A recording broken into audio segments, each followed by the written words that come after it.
मुख्य चुनाव आयोग से ये कहना चाहूँगी कि यूपी, उत्तराखंड व पंजाब आदि इन राज्यों की जनता में स्वतंत्र, निष्पक्ष व शांतिपूर्ण ढंग से चुनाव कराने के प्रति विश्वास को कायम करने के लिए यह बहुत ज़रूरी है कि चुनाव आयोग यहाँ अपनी आदर्श चुनाव आचार संहिता को पूरी सख्ती से लागू कराने के लिए ठोस कार्रवाई अवश्य करे, क्योंकि पिछले कुछ वर्षों में हुए चुनावों के दौरान हर प्रकार की धांधली करने तथा सत्ता व धर्म का चुनावी स्वार्थ के लिए अनुचित इस्तेमाल करने की प्रवृत्ति काफ़ी घातक रूप में बढ़ी है, जिससे चुनाव काफ़ी प्रभावित होता है और इसको लेकर पूरा देश भी काफ़ी चिंतित है। इतना ही नहीं बल्कि पिछले कुछ चुनावों में कोरोना के अति प्रकोप में भी जिस प्रकार से रैलियों व रोड शो आदि के जरिए चुनाव आचार संहिता का खुला उल्लंघन किया गया है, तो उससे भी पूरा देश काफ़ी हैरत में रह गया है। साथ ही पिछले कुछ वर्षों से चुनावों को विशेषकर धार्मिक रंग देकर जिस प्रकार से संकीर्ण स्वार्थ की राजनीति की जा रही है, तो उस पर भी चुनाव आयोग को काफ़ी सख्त कदम उठाने की खास ज़रूरत है और इन मामलों में पुलिस व प्रशासनिक अधिकारियों का निष्पक्षता के साथ बिना भेदभाव के कानून के मुताबिक काम कराने को सुनिश्चित करने के लिए भी ये ज़रूरी है कि सरकारी मशीनरी में चुनाव आयोग का कानूनी खौफ ज़रूर कायम रहे, तभी यहाँ चुनाव सही से संपन्न हो पाएंगे। हालांकि इस मामले में बीएसपी खुद ही एक अनुशासित पार्टी है तथा आदर्श चुनाव आचार संहिता पर पूरी सख्ती से अमल करने की हिदायत अपनी पार्टी के सभी स्तर के पदाधिकारियों व कार्यकर्ताओं आदि को हमेशा देती रहती है। इसके साथ ही ये भी सर्वविदित है कि चुनाव को अपने देश में लोकतंत्र का खास त्योहार माना जाता है। लोकतंत्र में आम जनता को एक व्यक्ति व एक वोट के मताधिकार के जरिए अपनी राय व्यक्त करने एवं सत्ता को जिम्मेदार बनाने का संवैधानिक व लोकतांत्रिक हथियार चुनाव ही है। इसलिए इसमें किसी भी प्रकार की बाधा व अड़चन आदि डालने की किसी को भी इजाज़त नहीं दी जानी चाहिए। ये सब चुनाव आयोग को जरूर देखना है, लेकिन इसके साथ साथ यहाँ मैं अपनी पार्टी के बारे में इस संबंध में ये भी कहना चाहूँगी कि इस चुनाव में मुख्य चुनाव आयोग ने जो भी चुनाव आचार संहिता लागू की है, तो उसका हमारी पार्टी पूरी ईमानदारी से पालन करेगी। ये भी मैं इनको अपनी पार्टी की ओर से विश्वास दिलाना चाहती हूँ। इसके साथ ही ये चुनाव पूरे तौर से फ्री एंड फेयर होना चाहिए। इसके लिए हमारी पार्टी का चुनाव आयोग से विशेष अनुरोध भी है, खासकर दलित व अन्य कमजोर वर्गों के लोग अति संवेदनशील पोलिंग बूथों पर अपना वोट डाल सकें। इस मामले में भी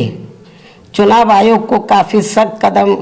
उठाने होंगे, वरना इन वर्गों के लोग अपना वोट डालने से वंचित रह जाएंगे। इसके अलावा आज मैं इस मौके पर खासकर यूपी की जनता से भी ये कहना चाहूँगी कि यदि यूपी की जनता यहाँ बेहतरीन कानून व्यवस्था तथा प्रदेश का संपूर्ण विकास एवं हर मामले में व हर स्तर पर अपना उद्धार एवं उत्थान आदि करना चाहती है, साथ ही प्रदेश में यहाँ दलित, आदिवासी, पिछड़ा वर्ग, मुस्लिम व अन्य धार्मिक अल्पसंख्यक समाज के लोग व सर्व समाज में से गरीब, मजदूर, नौजवान, बेरोजगार, किसान, व्यापारी, कर्मचारी एवं अन्य विभिन्न क्षेत्रों में लगे लोगों के साथ साथ छात्र, युवा, महिलाएं व बुजुर्ग आदि भी अपना हित एवं कल्याण चाहते हैं, तो इन्हें फिर इस चुनाव में विरोधी पार्टियों के खासकर विभिन्न रूपों में जारी किए गए या जारी होने वाले इनके प्रलोभन भरे चुनावी घोषणा पत्रों आदि के बहकावे में कतई भी नहीं आना है, तथा ना ही इन्हें अपना वोट किसी भी प्रकार की भावनाओं में बहकर करना है, बल्कि अपने हितों में आजमाई हुई अपनी पार्टी बीएसपी को ही अपना वोट देना है, जिसकी कथनी व करनी में कभी भी कोई अंतर नहीं होता है, जिसे यहाँ की जनता अच्छी प्रकार से जानती भी है। कहने का तात्पर्य ये है कि केवल बीएसपी ही एक ऐसी राजनीतिक पार्टी व मानवतावादी मूवमेंट भी है जो अपनी नीति व कार्यक्रम में सर्व समाज के लोगों का व विभिन्न क्षेत्रों में लगे विशेषकर गरीबों, मजदूरों, व्यापारियों एवं अन्य मेहनतकश लोगों के हितों का भी पूरी निष्ठा व ईमानदारी से ध्यान रखती है, और खासकर अपराध नियंत्रण व कानून व्यवस्था के मामले में लोगों की चाहत के हिसाब से किसी भी अपराधी को अपनी पार्टी की सरकार छोड़ती नहीं है। यानी कि हमारी पार्टी की सरकार छोड़ती नहीं है, चाहे कोई बीएसपी पार्टी से जुड़ा हुआ ही क्यों ना हो। इसलिए बीएसपी के राज में कानून द्वारा कानून का राज चलता रहा है, जिसका मुकाबला अभी तक यहाँ किसी भी पार्टी की सरकार नहीं कर पाई है। जबकि दूसरी पार्टियों की रही सरकारों में हर सरकार अपनी पार्टी के आपराधिक तत्वों को बचाती है और केवल दूसरों के खिलाफ ही पक्षपातपूर्ण कार्रवाई करती है।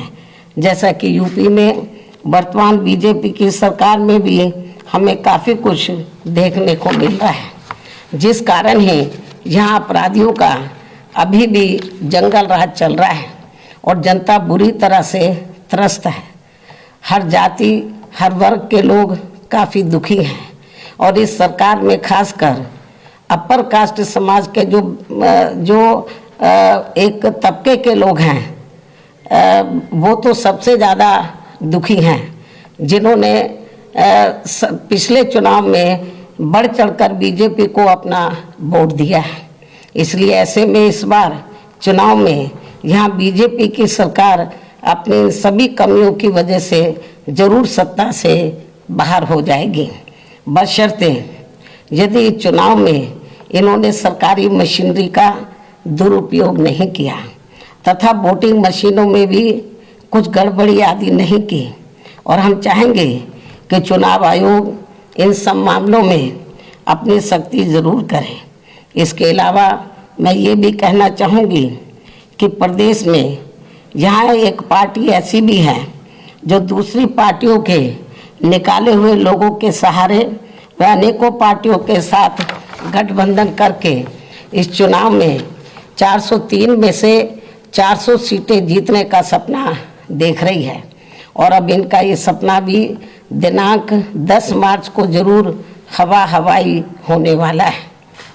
ये स्थिति हमें बीजेपी व अन्य पार्टियों की भी देखने के लिए मिल रही है। ऐसे में बीएसपी ही एकमात्र ऐसी पार्टी है जो यूपी की जनता को,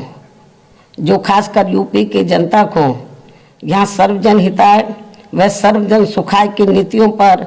आधारित लोकप्रिय सरकार दे सकती है। वैसे मुझे पूरी उम्मीद है कि प्रदेश की जनता इस बार चुनाव में किसी भी पार्टी के बहकावे में आने वाली नहीं है और यहाँ अपनी एकमात्र हितैषी पार्टी बीएसपी को ही सत्ता में जरूर लाएगी। चाहे इस चुनाव में यहाँ सभी सर्वे एजेंसियाँ मैनेज होकर वोट पड़ने तक भी बीएसपी को रेस से बाहर क्यों ना दिखाती रहे, जबकि इसी प्रकार सन 2007 के चुनाव में भी इन्होंने बीएसपी को रेस से बाहर तथा सपा व बीजेपी को ही रेस में आगे दिखाया था। लेकिन नतीजों में इनका ये सर्वे उल्टा हो गया था और फिर सपा व बीजेपी आदि पार्टियां रेस में हमसे काफ़ी पीछे रह गई थी तथा फिर बीएसपी नंबर 1 पर आकर रेस में काफ़ी आगे हो गई थी और अब इस बार भी चुनाव में यही होने वाला है। अर्थात सन 2007 की तरह ही इस बार बीएसपी रेस में नंबर 1 पर ही आगे रहेगी और अपनी फिर से यहाँ अकेले अपने बलबूते पर ही पूर्ण बहुमत की सरकार जरूर बनाएगी। ऐसा मुझे यहाँ अपनी पार्टी के लोगों पर पूरा भरोसा भी है। इसके साथ साथ उत्तराखंड स्टेट में भी इस बार हमारी पार्टी पहले से बेहतर रिजल्ट लाएगी। साथ ही पंजाब स्टेट में भी बीएसपी व शिरोमणि अकाली दल गठबंधन की भी वहाँ श्री सुखबीर सिंह बादल जी के नेतृत्व में अपनी पूर्ण बहुमत की सरकार जरूर बनाएगी, जिनको इनके पिता आदरणीय श्री प्रकाश सिंह बादल जी का भी पूरा आशीर्वाद प्राप्त है। और ऐसा हो जाने पर ही तभी फिर यहाँ परम पूज्य बाबा साहब डॉक्टर भीमराव अंबेडकर व इनके देहांत के बाद इनकी मूवमेंट को सही गति देने वाले मान्यवर श्री काशीराम जी आदि का भी अधूरा सपना जरूर साकार हो सकता है। इस विश्वास के साथ ही अब मैं आप लोगों को ये भी अवगत कराना चाहती हूँ कि कल चुनावों की घोषणा होने के बाद आज मैंने लखनऊ प्रदेश कार्यालय में उम्मीदवारों के फाइनल चयन करने को लेकर पार्टी के खास लोगों की बैठक भी बुलाई हुई है, जो ये बैठक काफ़ी अहम होगी। इन्हीं ज़रूरी बातों के साथ ही अब मैं अपनी बात